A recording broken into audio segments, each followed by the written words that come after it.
আজকালকার মারা ছেলে টিউটরে গেল কিনা, গ্রেড কমে গেল কিনা, ছেলের পড়াশোনায় কম্পিটিশন আছে কিনা, কোথায় ভালো জায়গায় চান্স পেয়েছে কিনা, এগুলো নিয়ে যতটা মাথা ঘামায়, সন্তানের চরিত্র, আখলাখ, নামাজ, রোজা, কোরআন শরীফ নিয়ে এই পরিমাণ মাথা ঘামায় না। 2000 টাকা দিয়ে ফিজিক্স আর কেমিস্ট্রির টিচার পড়াবে, ড্রয়িং করার জন্য শিক্ষক শিক্ষিকা রাখবে, গান আর মিউজিকের জন্য ইনস্ট্রুমেন্ট কেনার জন্য টাকার বরাদ্দ থাকে, কিন্তু 500 টাকা 700 টাকার হুজুর পায় না বলে হাজার হাজার অভিভাবক আছে যারা সন্তানকে কোরআন শিক্ষা দেয় না। আমার মা, তুমি কাঁদবে না তো কে কাঁদবে? তোমাকেই তো কাঁদতে হবে। আমি আমার কথা বলি, আমার পরিবারের এক কথা বললাম, আরেকটা বলি। আমি গত 4 দিন সফরে ছিলাম, দিনাজপুর, নীলফামারী, পঞ্চগড়। গতকালকে এসেছি, গতকালকে ফজরের সময় বাসায় ঢুকলাম। ও আমার ভাই, আমার আম্মা 70 আপ বয়স, অসুস্থ স্বাভাবিকভাবেই। 3 দিন আম্মা আমাকে দেখে না, এই জন্য ফজরের পর আমাকে জড়ায় ধরে কান্না শুরু করছে। আমি যে কি হয়েছে আম্মা? আমি ডরায় গেলাম, কি হয়েছে? কয়দিন যাবত তোরে দেখি না। ও আমার ভাইয়েরা, অনেক কিছু করে নাই, কোটি টাকা না লাখ টাকার প্রপার্টিও দেয় নাই, কিন্তু একটা জিনিস আত্মস্থ করেছি, সবার আগে মায়ের খেদমত করতে হবে। সন্তানের কাছে এই পরিমাণ যত্ন পায় মা, সন্তানকে না দেখলে পরে মায়ের কষ্ট হয়। কয়জন এমন সন্তান জন্ম দিতে পারে? তারাই দিতে পারে যারা সন্তানকে আল্লাহর দ্বীন শিক্ষা দিতে পারে, ঠিক কিনা বলেন? আমি আর সেদিকে যেতে চাই না। যারা এখানে এসেছেন, এটা আমাদের জন্য শুকরিয়া। ও আমার ভাইয়েরা, এই জন্য আল্লাহর দরবারে শুকরিয়া আদায় করি। সবাই বলি আলহামদুলিল্লাহ, জোরে বলি আলহামদুলিল্লাহ।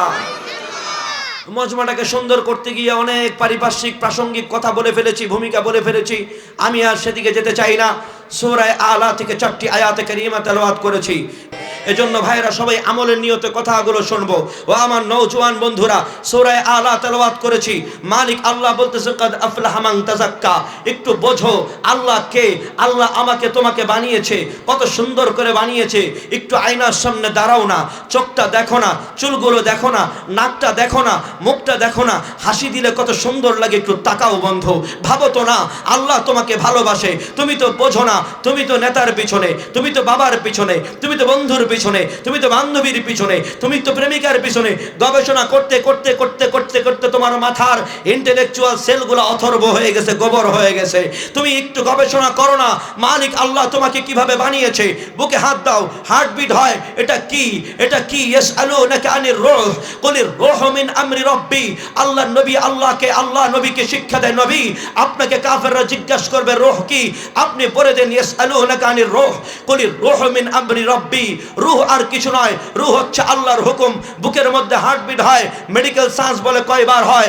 দৈনিক 1 লক্ষ বার হয়। ও আমার ভাইয়েরা, যদি আল্লাহ এই হার্টবিটকে বলে বন্ধ হয়ে যাও, বন্ধ হয়ে যাবে। আমার নাম বাবা থাকবে না, আমি কারো ভাই থাকবো না, আমি কারো স্বামী থাকবো না, আমার নাম হয়ে যাবে লাশ। লাশ মানে কাকে? কি? লাশ মানে হচ্ছে লা সেই, লা মানে না, সেই মানে কিছু, কিছুই না, যার কোনো পদ পদবি নাই, প্রটোকল নাই, যার কোনো দাম নাই, তার নাম লাশ। লাশ সেই, এটাকে সংক্ষেপ করে বানানো হয়েছে লাশ। ও আমার ভাইয়েরা, আল্লাহ যদি নিষেধ করে দেয়, ও হার্টবিট তুই আর নড়বি না, তুই আর চড়বি না, শব্দ করবি না, 1 লক্ষ বার দৈনিক হার্টবিট হয়। ইয়াসআলুনাকা আনির রূহ কুলির রূহু মিন আমরি রাব্বি। আল্লাহর হুকুম দৈনিক 1 লক্ষ বার, 1 লক্ষ বার, 1 লক্ষ বার আমাকে জীবিত রাখার জন্য প্রতিদিন প্রতিদিন ইশারা দিয়ে যায়। আল্লাহ বলে আল্লাহকে স্মরণ কর। আমি একবারও করতে পারি না। আমি কতবার দৈনিক শ্বাস নিচ্ছি, কয়বার প্রশ্বাস ছাড়ছি? দৈনিক 20,000 বার। কে বলে? বাবু সালামের হুজুর বলে? কে বলে? জামিয়াতুন নূরের হুজুর বলে?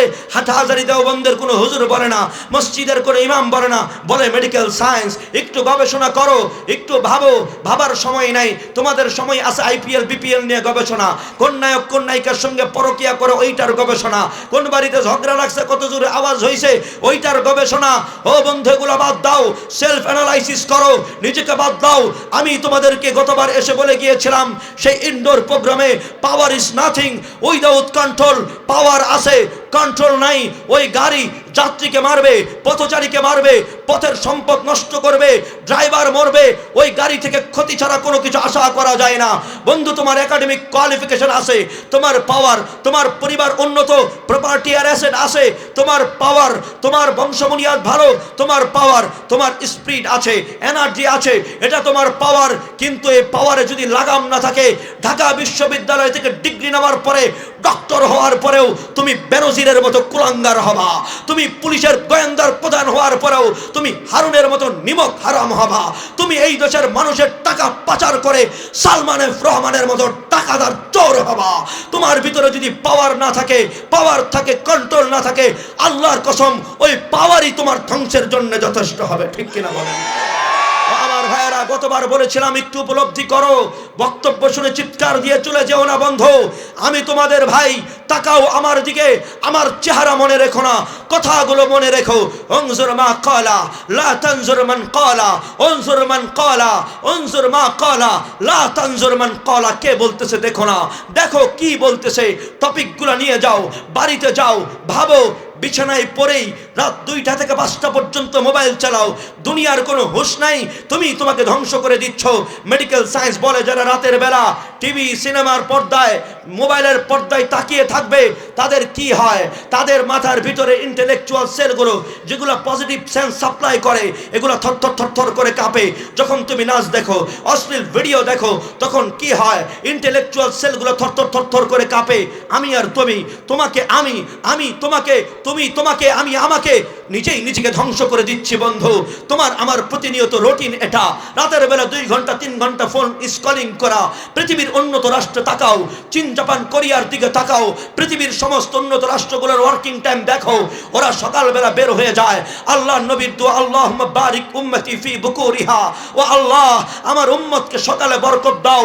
সেই বরকতের দোয়ার সময় তুমি পাও না। দুনিয়ার সমস্ত উন্নত রাষ্ট্রে যেই বয়সে তুমি পাবজি আর ফ্রি ফায়ার খেলো, যেই বয়সে তুমি চিপাই চাপাই বসে আড্ডা দাও, পৃথিবীর উন্নত রাষ্ট্রে ওই এইজের ছেলেরা, ওই বয়সের ছেলেরা মিলিয়ন বিলিয়ন ডলারের মালিক হয়ে যায়। ও আমার বন্ধু, কিভাবে বোঝালে পরে তোমরা বুঝবা জানি না। আমি তোমার ভাই, তোমাদের বুকে হাত দিয়ে বলি বন্ধু, একটু সেলফ অ্যানালাইসিস করো। এভাবে চলতে পারে না বন্ধু। তুমি পরিবারের জন্য, দেশের জন্য তোমার যে এনার্জি আছে, তুমি নিজেকে পরিবর্তন করো। তুমি এডুকেটেড হও, বাবা মার চোখের শীতলতা হও। আমেরিকা এই দেশের দিকে তাকিয়ে আছে, মায়ানমার আর ভারত, গোটা দেশের প্রতি নজর কেন? শুধুমাত্র পিপলের কারণে নয়, জনগণের কারণে নয়, রাজনৈতিক কারণে নয়। এই বাংলাদেশটা সেই দেশ, যেই দেশের গোটা মাটির নিচে খনিজ সম্পদে ভরপুর। পেট্রোল আছে, তেল আছে, খনিজ সম্পদ আছে, গ্যাস আছে, কয়লা আছে। বাংলাদেশের একটা সংগঠন আছে, একটা সংস্থা আছে, আমার শিক্ষিত বাবারা ভাইয়েরা বুঝবেন। এখানে অনেক এডুকেটেড পার্সন আছে। বাপেক্স নাম সেই সংগঠনের, সংস্থার। সরকার এটাকে ক্যাপেবল করে না। যদি ক্যাপেবল করত, কোটি কোটি কোটি কোটি টাকার, হাজার হাজার মিলিয়ন বিলিয়ন ট্রিলিয়ন ডলারের সম্পদ উত্তোলিত করতে পারত। ওরা করে না। যুবকদের জন্য কর্মসংস্থান হয় না। ও আমার ভাইয়েরা, আমি আজ বলছি, আমার দেশের শ্রমিকরা যেই পরিমাণ পরিশ্রম এই গার্মেন্টসে করে, অর্ধেক পরিশ্রম যদি বিদেশে গিয়ে করে, এর চাইতে 10 গুণ টাকা তারা বেশি পাবে। ঠিক কিনা বলেন? আমার ভাইয়েরা, যদি বদলাতে চাও বাংলাদেশের চিত্র, তবে কিছু ভাবো, শপথ নাও। 10 বছর পরে হোক, 20 বছর পরে হোক, পরিবর্তন হবে ইনশাআল্লাহ। আমি তোমাদের ভাই, তোমাদেরকে বলতে চাই, আগে নিজেকে বদলাও। আল্লাহ বলে কু আনফুসাকুম আহলিকুম নারা, আগে নিজেকে বাঁচাও, পরে পরিবার বাঁচাবে। আগে তুমি পরিবর্তন হও, পরে জাতিকে পরিবর্তন করবে। সেই পরিবর্তনের কথা বলতে চাই। মেহমান চলে এসেছেন, প্রাণ ভরে বয়ান শুনবেন। আমি বয়ানের লোক না, আমার ভাই জানে। আমার ভাই, আমরা একসাথে সারা দেশ সফর করি, এক প্রান্ত থেকে আরেক প্রান্ত পর্যন্ত। আমাদের মিশন একটাই, আমরা দেশের যুবকদেরকে পরিবর্তন করতে চাই। আল্লাহর কসম, মেগা প্রজেক্ট দিয়ে দেশ পরিবর্তন হবে না। দেশ পরিবর্তন হবে সেদিন, যুবক পরিবর্তন হবে সেদিন। ঠিক কিনা বলেন? আমার বন্ধুরা, এই জন্য তোমাদেরকে গতবার বলেছিলাম, গতবারের বয়ানটা আবার বলি, মনে রেখো, money is lost, nothing lost, health is lost, something lost, but character is lost, everything lost. চরিত্র যদি পরিবর্তন না হয়, মনে রেখো বন্ধু, টাকা পয়সা গেলে টাকা পয়সা আসে। যদি টাকা পয়সা চুরি হয়ে যায়, আবার ফিকির করলে টাকা পয়সা হয়। শরীরে অসুখ হলে ট্রিটমেন্ট করলে ভালো হয়, আরোগ্য লাভ হয়। কিন্তু মনে রেখো বন্ধু, সালমান এফ রহমানের মতো, বেনজিরের মতো, হারুনের মতো, দুর্নীতিবাজদের মতো চরিত্র যদি নষ্ট হয়ে যায়, রাস্তার কুকুরের দাম আছে, চরিত্রহীন মানুষের কোনো দাম থাকতে পারে না। ও আমার মা, তোমাদের পা গুলোতে হাত রেখে বলি, ঘরগুলোকে জাহান্নাম বানাবে না মা। যেই ঘরের মেয়েগুলো বেপর্দা ঘুরে বেড়ায়, ওই মেয়ে যখন ঘরের মধ্যে ঢুকে লানতের ফেরেশতা লানত করতে থাকে, মা মেয়েগুলাকে বোরকা পরাও, মেয়েগুলাকে চুল এলোমেলো করে ঘোরা থেকে ফেরাও, না হলে মা এই মেয়েগুলো তোমার পায়ের বুকের মধ্যে পা দিয়ে জাহান্নামে যাবে। তোমার বয়স 50-55, মা তুমি বোরকা পরে বের হও। তোমার মেয়েটা কেবল 9-10 পড়ে, কেবল ইন্টারে পড়ে, ওই মেয়েটাকে সামনে দিয়ে হেলে দুলে বেপর্দা বেহার মতো হেঁটে বেড়ায়। মা এটা কোনো আদর্শ মার পরিচয় হতে পারে না, ঠিক কিনা বলেন? ও আমার বাবা, তোমাদের পায়ে হাত রেখে বলি, তোমার মেয়ে তোমার জন্য আমানত। একজন মেয়ে যদি জাহান্নামের কাঠগড়ায় দাঁড়ায়, 4 জন পুরুষকে অপরাধের কাঠগড়ায় দাঁড় করাতে পারবে। পারবে বাবাকে, পারবে স্বামীকে, পারবে ভাইকে। ও ভাই, ন্যূনতম লজ্জা যদি তোমার থাকে, তোমার বোনটাকে তুমি একটু বাঁচাও, ওকে পর্দা করতে বলো। মনে রেখো, একটা ছেলে নষ্ট হলে একটা ছেলে নষ্ট হয়, একটা মেয়ে নষ্ট হলে মহল্লার 50টা ছেলে বখাটে হয়ে যায়। ও আমার বন্ধুরা, মেয়েরা মায়ের জাতি, ওরা শিখবে, ওরা শিখাবে, ওরা কর্মজীবী হবে। হেফাজতের 13 দফার 1 দফা মেয়েদের জন্য নিরাপদ কর্মসংস্থানের ব্যবস্থা করতে হবে, ঠিক কিনা বলেন? আমরা আমাদের কোনো বোনকে ইতস্তত হয়ে রাস্তায় চলাফেরা করুক এটা চাই না। আমি আমার কথা আর ওদিকে নিতে চাই না, এদিকে আনতে চাই, আয়াতে কারিমার দিকে যেতে চাই। 2-3 মিনিট একটু ভালো করে শোনেন বন্ধুরা। আল্লাহর এত নেয়ামত স্মরণ করতে পারি না। আল্লাহ চোখ দিল, 1 কোটি কালার দিল, আল্লাহ হাত দিল, পা দিল, একটু তাকান না নিজের দিকে, গবেষণা করেন না। আজকে কত গবেষণা আমাদের কারিগর সিঙ্গারের বিদ্যা আলো বললো কেমনে, এই গবেষণা উপলাপন করে কি করে না, করে কি করে না? আমার ভাই, আল্লাহ এই বেডিটা কিভাবে বানালো একটু ভাবো। কোনোদিন ভেবেছো? দেখো যে আল্লাহ চোখটা কোন জায়গায় দিল, চোখের পাশে নাকটা দিল, নাকের পাশে মুখটা দিল। আল্লাহ চোখ দিয়ে দেখতে হয়, অটো নাক দিয়ে শুকতে হয়, এরপরে খেতে হয়। সুস্বাদু খাওয়ার জন্যে নাক দিয়ে শোকা ছাড়া ঘ্রাণ না নিলে খাবার সুস্বাদু হয় না। আল্লাহ যদি নাকটা পিঠের মধ্যে দিয়ে দিত, কেমন কাণ্ড হইতো। চোখ দিয়ে দেখতাম, খাবারটা নিয়ে পিঠের মধ্যে দিতাম, এরপরে মুখের মধ্যে ঢুকাইতাম। এটা একটা সার্কাস ছাড়া আর কিছুই হইতো না, ঠিক কিনা বলেন? আমার ভাই, এভাবে কোনোদিন ভাবার সময় আমাদের হয় না। আল্লাহ হার্ট দিল, ভাল্ব দিল, কিডনি দিল। এই কিডনিটাকে বলা হয় ফিল্টার প্লান্ট। দৈনিক 500 কাজ করে মেডিকেল সায়েন্সের ভাষায়। এই কিডনি কি কাজ করে? 500 কাজ, অনেক কাজ। আমাকে ওয়াটার ডায়ালাইসিস করে, আমার ব্লাড ডায়ালাইসিস করে। এই কিডনি যদি কারো কিডনি নষ্ট হয়ে যায়, ডায়ালাইসিস মেশিনের মধ্যে 100 গ্রাম ওজনের কিডনিটা 100 কেজি ওজনের মেশিনের মধ্যে তুলতে হয়। 3 ঘন্টার জন্য 10,000 টাকা দিতে হয়। ও আমার ভাইয়েরা, জন্মের পর থেকে এই পর্যন্ত মালিক মেডিকেল সায়েন্সের ভাষায় হাজার বার প্রতিদিন আমার কিডনি ডায়ালাইসিস করে, 1 টাকাও আমার মালিককে দিতে হয় না, ঠিক কিনা বলেন? ও আমার ভাই, কয়টা বলবো নিয়ামতের কথা। আল্লাহ ভালোবাসে, শুধু এইটুকু মনে রেখো, এইটুকু বিশ্বাস করো, আল্লাহর উপরে কেউ তোমাকে ভালোবাসতে পারবে না। কত টেনশন, কত হেজিটেশন, কত ধরনের চিন্তা, সবকিছু আল্লাহর কাছে সঁপে দাও। আল্লাহ বলে আয় আয় আয়, ইন্নামা আশকু বাসি ওয়া হুজনি ইলাল্লাহ। আল্লাহ চাচ্ছে আমাদের কাছে দুঃখ কষ্টগুলো দিয়ে দে। আল্লাহ বলে পেরেশান, কাজ করতে পারিস না, হেজিটেশনে পড়ে গিয়েছিস, আল্লাহ বলে উফাফিদু আমরি ইলাল্লাহ, তোর কাজগুলো আমার কাছে সঁপে দে। আল্লাহ তোর ডাকে আমরা তো শুনি না। ও বন্ধু, কিভাবে শুনবা? আমি বললেই কি কালকে তুমি জুব্বা পরে হুজুর হয়ে যাবা? আমি বললেই কি কালকে তুমি পাগড়ি পরে দরবেশ হয়ে যাবা? আমি বললেই কি কালকে তুমি 2000 দানা নিয়ে তসবিহ পরে পীর আর সাধক হয়ে যাবা? না না না বন্ধু, আমি শ্রীপুরের ট্যাবলেট বেচতে আসি নাই। আমি তোমার ভাই শুধু এইটুকু বলতে চাই, নিজেকে নিয়ে নিজেই গবেষণা করো। ছোট্ট একটি খেয়াল তোমাদের সামনে পেশ করব। আল্লাহ বলে কাদ আফলাহা মান তাযাক্কা, সফল হবে কারা? আত্মশুদ্ধি করবে যারা। ওলামায়ে কেরাম আছে বুঝবে, আল্লাহ এখানে কদ শব্দ ব্যবহার করেছে, এরপরে মাজি আফলাহা, আল্লাহ মাজির আগে কদ এনে বুঝিয়ে দিল, নিশ্চিতভাবে সফল হবে তারা। আত্মশুদ্ধি করবে যারা। আত্মশুদ্ধি করে কারা? আলেমদের কাছে আছে যারা। আত্মশুদ্ধি করে কারা? মসজিদ ইমাম সাহেব হুজুরের কাছে পরামর্শ করে চলে যারা। আত্মশুদ্ধি করে কারা? আত্মশুদ্ধি করে তারা যারা তবলিগের মেহনতে বের হয়, গাছের মেহনতে যায়, চিল্লায় যায়, ওলামায়ে কেরামের ইসলাহি মাহফিলে যায়, জীবনকে যারা কোরআনের রঙে রঙিন করে, সিবগাতুল্লাহ ওমান আহসানু মিনাল্লাহি সিবগা, তারাই হচ্ছে আত্মশুদ্ধির পথের পথিক। আমি আমার ভাইদেরকে বলতে চাই, আত্মশুদ্ধির কয়টা পথ তুমি দেখবা, তুমি বুঝবা। শুধু আজকে তোমাদের ভাই হিসেবে শুধু এইটুকু বলি, বন্ধু, নিজেকে পরিবর্তন করার জন্য ছোট্ট একটা নিয়ত করো, ছোট্ট একটা নিয়ত করো। সেই নিয়ত কোন নিয়ত? শুধুমাত্র ফজরের নামাজের নিয়ত করো। ও মা শোনো, ও বোন শোনো, ও বাবা শোনো, সন্তানগুলোকে ফজরের নামাজে পাঠাও, মসজিদগুলোকে ফজরের নামাজে ভরে দাও। আল্লাহর কসম, মুসলমানের বিজয় শুরু হবে সেদিন, ফজরের নামাজে মুসল্লির ঢল নামবে যেদিন। ও নওজোয়ান বন্ধুরা, আমি তোদের ভাই শেষ কথা বলে গেলাম আল্লাহর কুদরতি কদমে সকালবেলা সেজদা লাগিয়ে দেখবি পজিটিভ সেন্স আল্লাহ সাপ্লাই করবে, অপরচুনিটি আল্লাহ খুলে দিবে, সফলতার রাজপথ আল্লাহ দেখিয়ে দিবে। আল্লাহর কসম করে বললাম ফজর পরে যারা সফল হয়, তারা ফজর পরে যারা মানুষের কাছে সম্মানিত হয়, যারা ফজর পরে তারা মানুষের কাছে বেইজ্জতি হয় না, মানুষের কাছে ঠেকে না, তারা সমাজে কোনোদিন অসম্মানিত হয় না। ফজর হলো সফলতার মন্ত্র। আমি আমার ভাইদেরকে বলতে চাই, ও বন্ধু, ফজরের নিয়ত করো, সকাল থেকে কর্ম শুরু করো, আল্লাহ তোমাদেরকে বরকতে বরকতে দিনটা ভরিয়ে দিবে। এই ছোট্ট কথা তোমার ভাইয়ের মনে থাকবে তো ইনশাআল্লাহ? ফজরের নিয়ত করলা তো ইনশাআল্লাহ? আল্লাহ, আমি হাত তুলতে বলি নাই, আমার যে ভাইয়েরা হাত তুলছে, আল্লাহ তুমি কুদরতি ক্যামেরায় তোমার ওদের হাতগুলোকে ছবি তুলে নাও, ওরা যেন ফজরের মুসল্লি হয়ে যায়। ও বন্ধু, ভোট দিয়া নির্বাচন দিয়ে এই দেশ পরিবর্তন হবে না, আল্লাহর কসম যুবকের চরিত্র দিয়ে এই দেশ পরিবর্তন হবে। আয় আয় ফজর পড়ি, জীবন গড়ি। যেই মহল্লায় 20 জন যুবক ফজর পড়বে, 1000 কোটি টাকার মালিক থাকলেও সেই এলাকায় তার তত্ত্বাবধানে কোনো নেশাখোর আর গাঞ্জাখোর থাকতে পারবে না। ও বন্ধু, যে ফজর পড়বে তার ঈমান মজবুত হবে। তুমি ফজর পড়ো, তোমার এলাকায় কোনো অসামাজিক কার্যক্রম তুমি চলতে দিতে পারবে না।